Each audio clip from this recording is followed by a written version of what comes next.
Well, good evening, everyone. My name is Mark Vosberg. I'm an information trainee with the Northern Rockies Team 1. I'd like to welcome you to the West Lolo Complex Public Information meeting tonight. Just so you know, we've got recording equipment going. This meeting is going to be recorded, and we'll push it out on our social media channels, YouTube and Facebook. If your friends or family are interested and would like to see it, it'll be there. Or if there's anything you'd like to rewatch, it'll be up there to see probably in another couple of hours. So we'll push that out. This is, just let you know, this is going to be the final public meeting for the Northern Rockies Team 1. You're going to hear about the plan, what's going to happen going forward with this incident and the transition tonight. But before we get going, I would like to introduce my replacement, our replacement in the information shop for the incident going forward, and that's Shelly Olson, standing right over here in the black shirt. And just want to assure you, you're in good hands. This team has worked with Shelly last year and on a few incidents this year, so you'll be in good hands going forward. Also, would just like to take some time before we leave on behalf of the team and on behalf of the information shop to thank you as members of the community.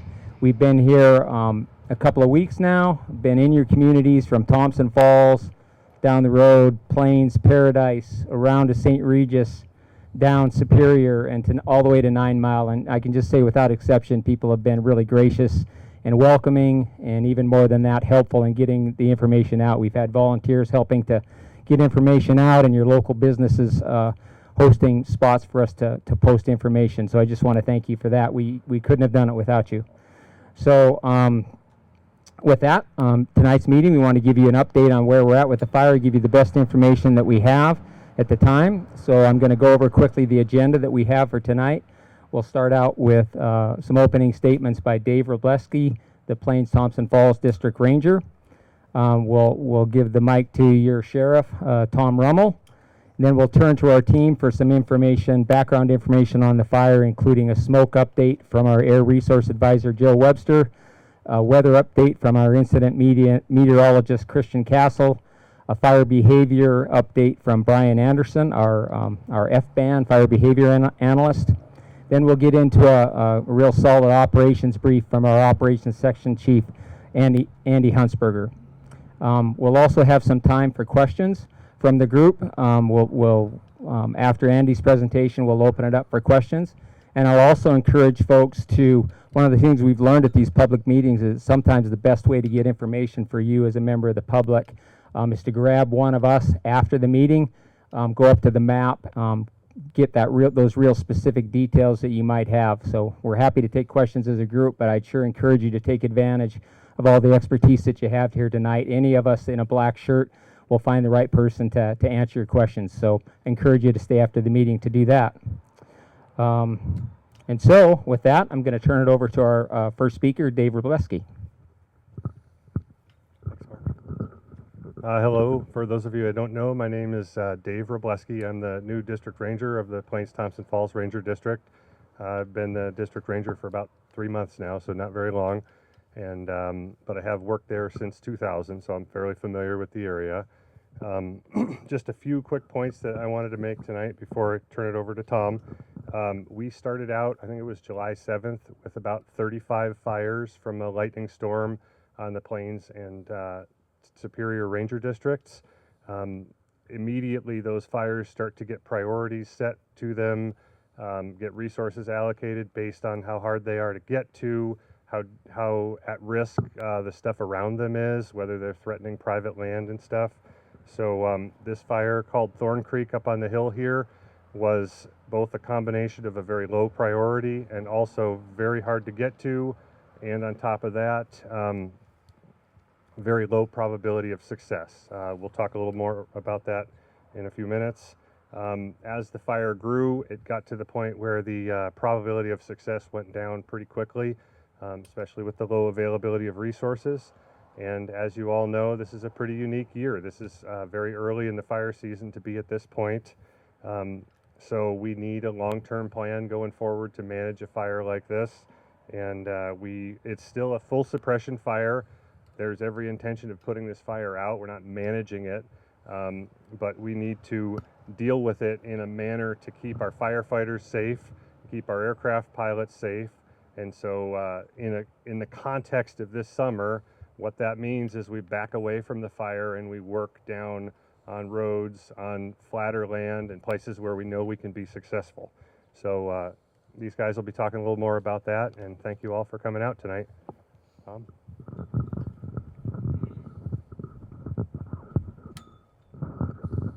Good evening.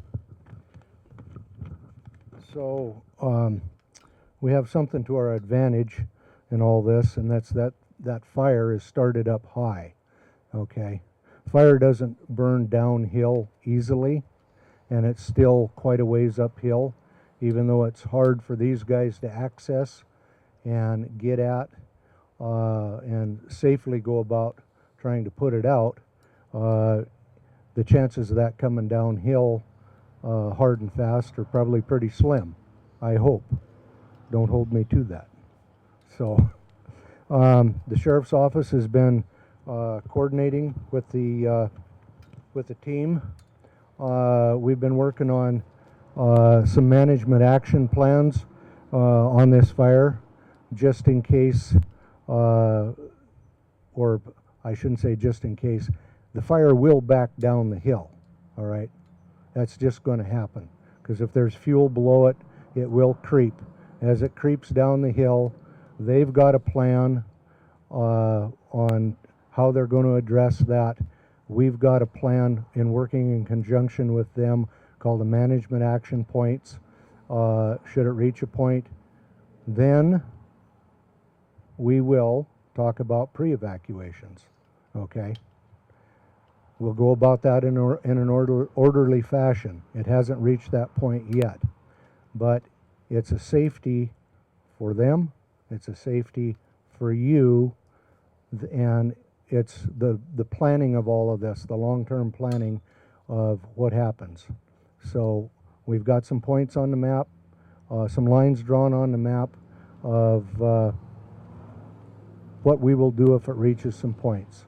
So we've worked in conjunction with these guys, going to continue to work with them, and just maintain the line of communication as best we can, and we'll keep you people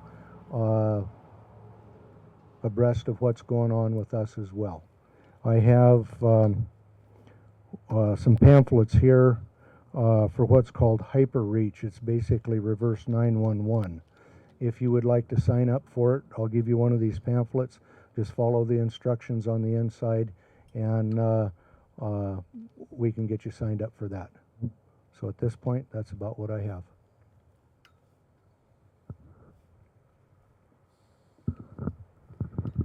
Good evening. I'm Jill Webster, and I'm here with the Interagency Wildland Fire Air Quality Response Program. And we're a cadre of air quality specialists deployed to incidents to provide you with daily smoke and air quality outlooks. And I think maybe some of you were handed one of those outlooks when you walked in. I produce those every morning so that you can have an idea of what the air quality is going to be like for that day. So that's based on a 24-hour period.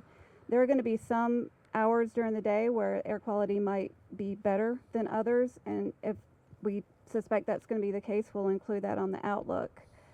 So it's there for you so you have an idea what the day is going to bring and what it's trending like for the next day. But I also encourage you to go to some of the monitoring websites to see what the current air quality is. And one of those websites is the Montana DEQ monitoring website that has all of the state PM 2.5 monitors and what their current air quality index is monitoring at that time. And I want to bring that to your attention because we're going to have some days like today where it may look quite hazy and it may look like the air quality is bad. But in reality, at ground level where we all are and where we're all breathing, it actually wasn't that bad. So we got a lot of fires burning around us. We're going to be influenced by a lot of fires outside of Montana.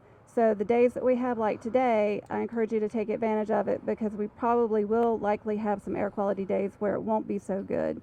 And so I just want to bring your attention to that. The website addresses are on the Outlook. And if you have any questions, my information is on there as well. Please contact me. And I will be staying through Sunday. There will be an air resource advisor filling in behind me, but they will be working out of the State Line Complex. But the outlooks will cover the same area and the same information. Thank you.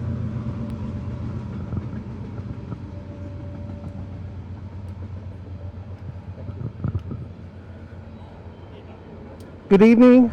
My name is Christian Cassell. I'm the incident meteorologist for the West Lolo complex. Kind of serve two main purposes when I come to work with the incident management team like the Northern Rockies team here.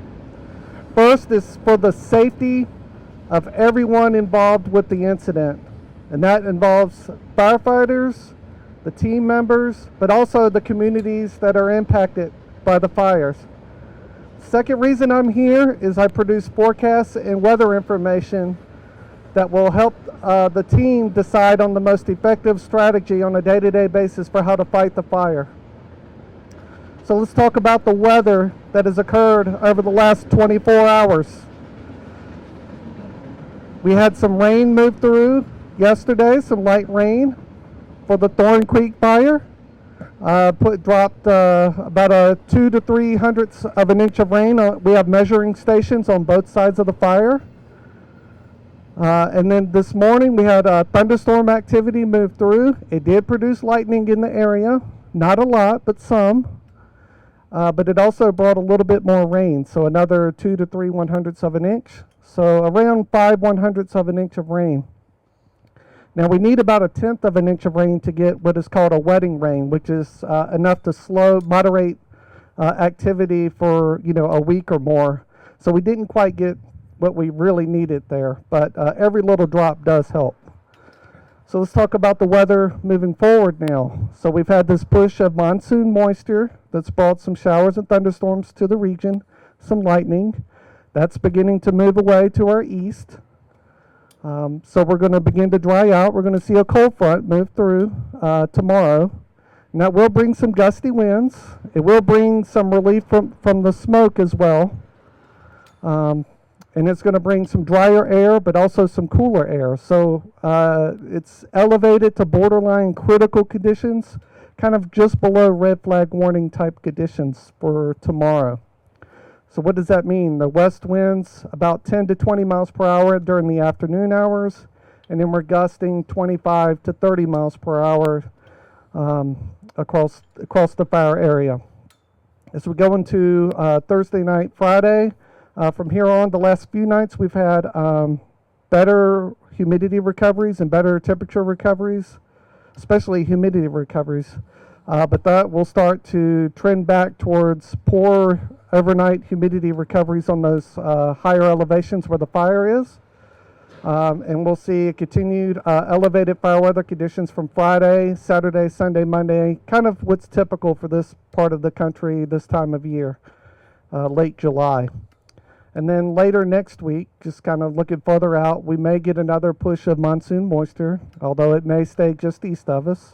So really, besides tomorrow and maybe Friday, there's nothing really that stands out, that really sticks out, that says, watch out, this is going to be a really high impact weather day. But it's something that we will have to keep an eye on going forward. So thank you.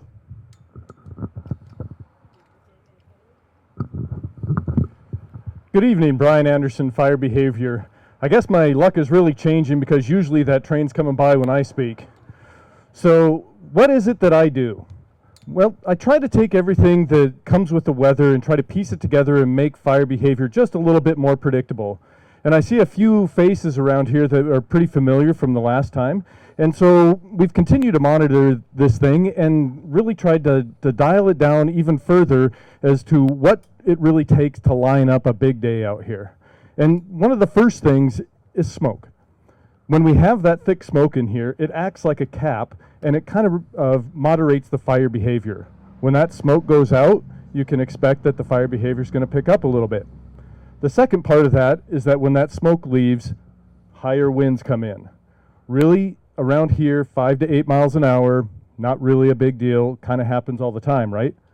When you get that 10 miles an hour with gusts to 15 or 20 miles an hour with gusts to 25, that really fuels the flames out there. And the third part of this is overnight humidity recoveries. You heard the IMET talk about the little bit of rain showers that we get and what it takes to have a wetting rain.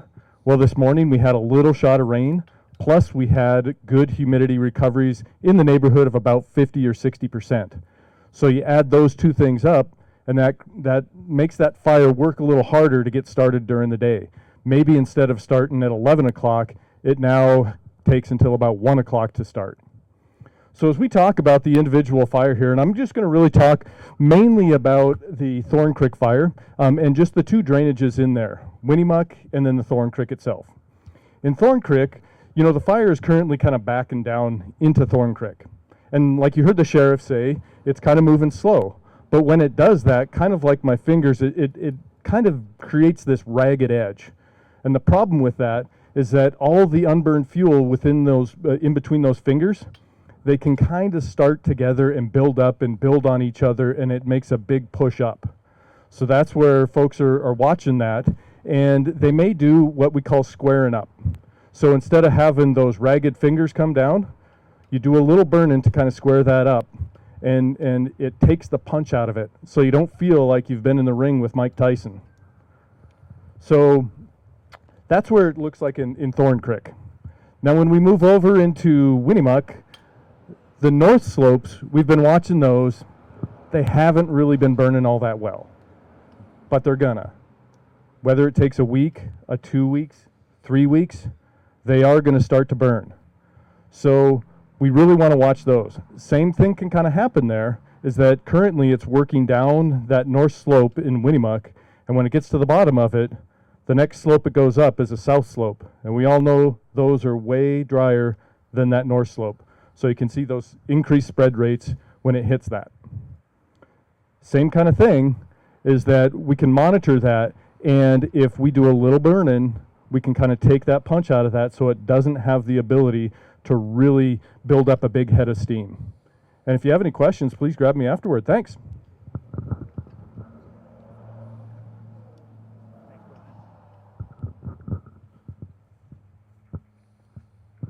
Good evening, my name is Andy Huntsberger, and I'm one of the operations section chiefs with Northern Rockies Team 1. Currently assigned to these two fires, and I'll give you an operational update. I do recognize a few people here from the last public meeting we had here in Thompson Falls. But since we are, broadcasting, or we're going to post this later, that I want to make sure I cover both fires so both communities can hear what's going on. Speaking to Deep Lookout Mountain, I'll just say this. Everything is looking really good. I just got a couple messages back from the individuals that are on that fire. It's really into a mop-up and a backhaul operation. You see a lot of that black on the map, and that represents containment. There would be more, but they're not feeling 100% comfortable doing that yet. But I'll assure you, those people along that red edge right now, they've been there earlier, mopping up spots, and it's really looking good. And as the days progress, you will most likely see more and more black as long as things keep trending the way that they are, and it's going in a good direction. The one real key thing is to know about this fire is if it did make it up and over, it gets right into that 9-mile drainage, and it's a lot bigger issue. But for right now, on July 21st, about 18:30, things are looking good, and we really see it heading that way because we're starting to backhaul equipment. We're starting to pull people off of that fire. There's still going to be people up there for a while, but we're reducing the amount of folks and equipment we have up there. We will also be transitioning from this incident management team to a Type 3 incident management team tomorrow at 2000 is the current plan. So with that, I'll step over here to Thorn Creek. Thorn Creek started out as Winnemuck and Thorn Creek, but eventually Thorn Creek burned over it, so we'll just be referring to it as Thorn Creek now. You can't see it from here, but any of you that have driven like north of town, you can very visibly see it from there. So you're seeing this section of the fire right there, what's just been kind of moving down pretty slowly to the west. Myself and one other individual, we just flew up there right before I came down here to take a look. Really minimal activity. I mean, I would say between the last time I flew it was 2 days ago, probably put on 100 acres or so, and the other individual that was with me, he flew it yesterday, and just really not even noticeable how much it had grown. We have gotten some rain. The fire got a little bit of rain. The fire's not going out, not anytime soon. But once again, by just raising the RH and putting a little rain on there, it's slowed it down. And basically what it's doing right now, it's just backing down the slope, and then every once in a while getting a little more fuel and it'll run up. And due to the weather forecast, that is what we anticipate. But one of the things that Brian was talking about, and I want to make sure that everybody knows that we're looking at, this could start as early as tomorrow. It could start a couple days after, but we will be looking at doing some burning. And what I mean by that is you have a ridge system, right above Winnemuck, and we'll look at cleaning some of this stuff up through there. The point of doing that is we want to remove that fuel out in front of the fire so the fire can't run up and throw a bunch of spots over here. Will it move there? Eventually, yes.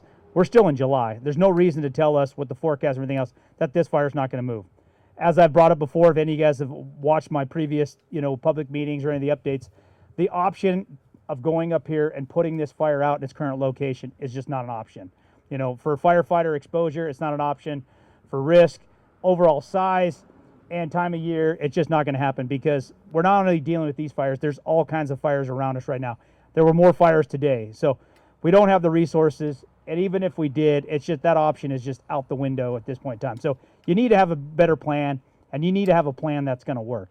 And I assure you that the plan that we've been looking is a viable plan. We don't want to invest a bunch of time and effort into a plan that's not going to work. So that's why we're going with this strategy. And in the meantime, to explain it even further, is what we've been prepping lines all the way up there in Graves Creek. All the property owners along this base have been very gracious, good to work with. So we went in and not only on Forest Service property, but on private property, built control lines with equipment. A couple areas we had to fill in with some hand crews where it gets really steep. But right now we're getting pretty close, and probably another 2 or 3 days, we will have this line constructed all the way across here and in through the game range. At the same time, we've had crews come along the roads, doing some road prep along there. And then the other big feature that should be pointed out is over on this map. This is the Thorn Creek fire currently. There's the Deep Creek fire from 2017, Copper Creek from 16, the Spruce from 2014.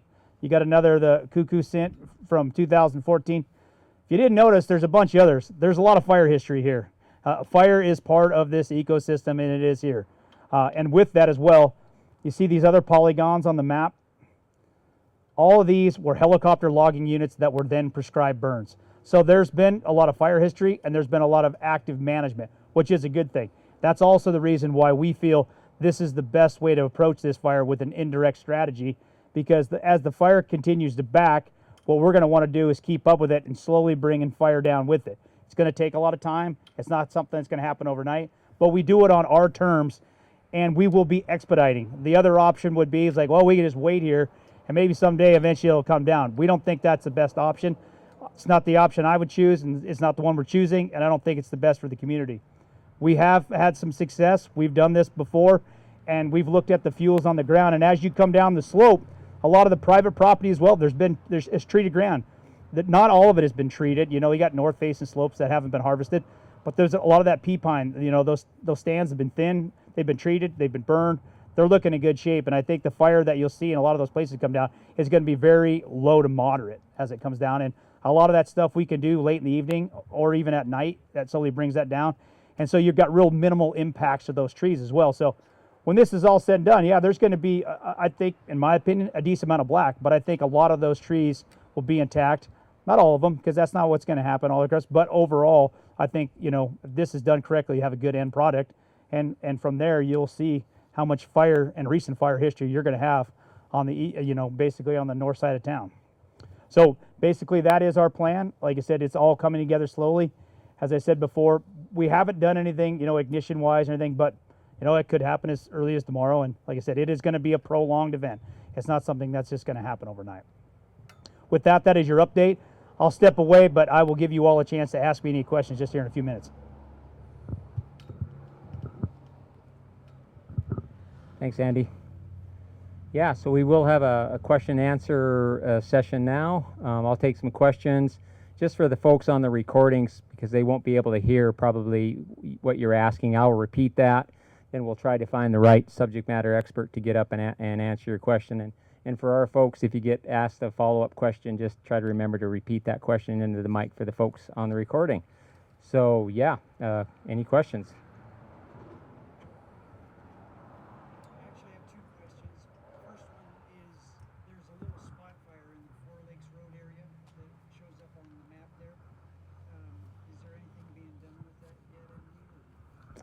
Yeah, so the question is a little spot in the Four Lakes area, and a question about what's being done about that. Well, what's been going to be done about that? When we flew this afternoon, couldn't even see it. So we have taken no action, but as you guys are familiar with that, there's a lot of water up there. The only thing we saw up there was a moose and a thing in Frog Lake, but we couldn't even see the heat in the ground. I'm not saying it's not still there, but on the east side, the fire is really doing nothing. It is not progressing over there. It's slowly kind of working its way down through those rocks. There is a spot out there we've been monitoring, but it's not doing anything. All the activity that you're really seeing is over here on the west side, because it's west and south facing slopes. It's getting that heat. There's vegetation. That's why I keep coming back to you. That's why it's going to continue to move down the slope. Once again, very minimal activity. Couldn't even see it from the helicopter. Yeah, second question, Andy. What conditions would you foresee any aerial efforts to supplement what you're already doing? Okay, the question is what kind of weather conditions? Predominantly you're going to get wind out of the west southwest. We'd want that. We don't want a bunch of thunderstorms and things like that. We want, there's always a trick there. You want, some amount of stability or instability so the smoke will move out. But a lot of times, when you get that stable air mass, that, steady west winds is going to be the best. Also, in those warmer days, it carries a lot into the evening, and those really are some optimal times, especially in the late afternoon, to go ahead and start backing it down off those ridges and let it come down overnight. So once again, we generally speaking, we want that west, weather pattern, west southwest. So it's just going to push everything up there. Like if there's any kind of east wind component or anything like that, that'd be something we wouldn't want. Also, if you got the thunderstorms overhead or potential buildup, that's going to be one of those that throws up a, kind of a flag of, yeah, this isn't the optimal time. I guess I didn't ask my question very well there. That's something that I was glad to hear. But as far as bringing helicopters or airplanes in, Helicopters. yeah, what would have to happen before you would consider that an option? I mean, as far as the fire advancing. No, we're already considering it because, we're under the understanding that the fire is going to advance at some point in time. So we're just going to start doing things like Brian mentioned. We'll start squaring up. We're going to start up high. And I said as I pointed out tomorrow, that we'll be departing, but I have another individual here, Scott Schrank, who is the current FMO, and he'll be the operation with the incoming team. And he's an operation with this team, and he's was with me today. It's very familiar. We'll start up high, and we'll slowly work down. And then once again, it's like I said, if you look at those slopes, there's no reason to tell us that fire's not going to come down. So it's to stay ahead of that. And that, optimally, the sooner you get it down, and once we get it down to the forest floor, well, then it can't come down because it's down. And that's why in an indirect strategy, we want to remove that fuel, because when you don't remove that fuel, you're just in a waiting pattern constantly. And we're not even to August yet. So that is the rationale behind it. And you can do a lot of good for natural resources too, because you remove that option from those head fires coming down and then running back up. You can slowly start removing that fuel so it doesn't just smoke the whole stand as it goes back up drainage. Thank you guys for all you've done. Yep. Other questions? Well, I was wondering, I guess what I was hearing, and I've been wondering too, is what would have to happen before you get the helicopters with the buckets or the planes with the retardant to come and start dumping some stuff on there? A question about what would have to happen before aerial resources, helicopters or planes come to dump retardant. Is that just not? No, it could happen anytime, but it's been a conscious decision not to do that. So, like, if you come over here to Deep Lookout, we put a ton of retardant, tons of helicopters. Plus, we picked up several other fires and currently loaning out fires. There's just, and this is my opinion, and this is the opinion of where we've came with this team to date, there's not a lot of value in that because we can't follow it up with boots on the ground. So what you end up doing is just putting a bunch of, helicopter drops, retardant high on the hillside, and then in a couple days it dries out. Or we get into thermal belts where it's warm at night, so even all the work you do during the day, it dries back out. It's a ton of exposure, for pilots. It's a ton of money, and it just doesn't work. I mean, people see that and they go, oh yeah, it's not going to work in this scenario. But I'm not here to say that that's never going to happen with this fire. That will be determined at a time and a place that somebody may say, hey, there is a time and a place where we want to stop it here for a delaying action. That could happen, but somebody will make that determination. To date, we haven't used any retardant or helicopters, but we've used that on several other fires that we've had, and it's been a conscious decision because it's not going to be effective. It just looks good, and then it doesn't change the end result. So we're trying to be smart, and we want to do things that have a high probability of success that don't expose firefighters, because those firefighters are doing things elsewhere, and that help those helicopters and aircraft with retardant planes. They are also serving all the fires around us, so we want them to be effective as well in what they're doing. Yeah.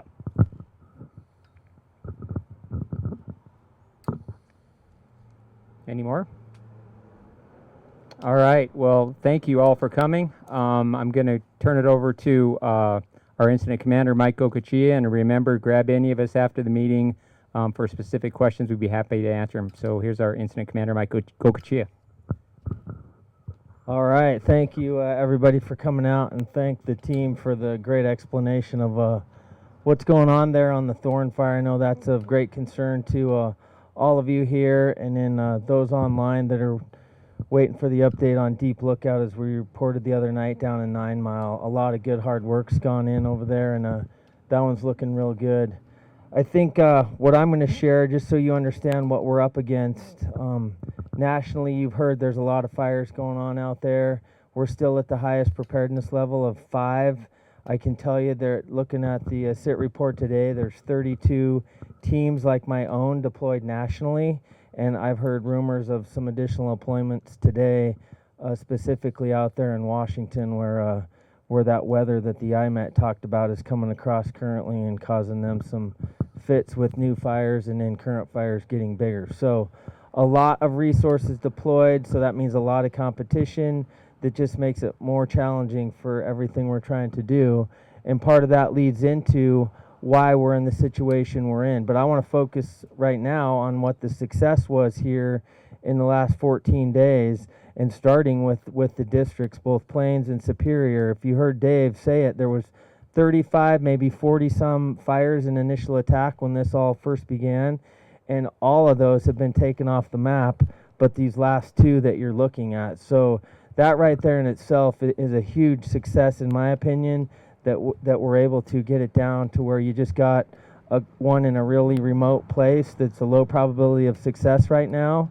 And I would argue that having the time to get in those lines and get things prepped and ready, you're at a huge tactical advantage to somewhere else that might get one of these, and then they don't have the resources we've had to have the advantage to get some of that stuff in preemptively and build the plan specifically with our local cooperators like the sheriffs and the fire departments and whatnot. I think a good plan's been built, and I think we're handing a good product off to the local district. So to explain a little more how that looks, tomorrow night, as Andy said, at 2000, our team will hand back both fires. The Deep Lookout will go back to the Superior Ranger District.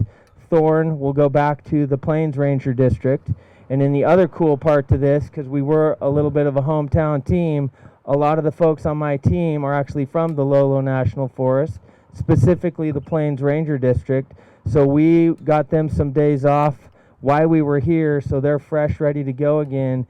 Basically take this and carry the ball for as far as they need to take it, and they will do you a good job. I know them. They've gone all around the country with me, and you're going to be in good hands when we walk out of here tomorrow night. And then the other cool thing within the system is it's designed and it's in the plan, depending on how that thing comes down off the hill, they'll have the option to ramp back up, potentially order in another team if they need to.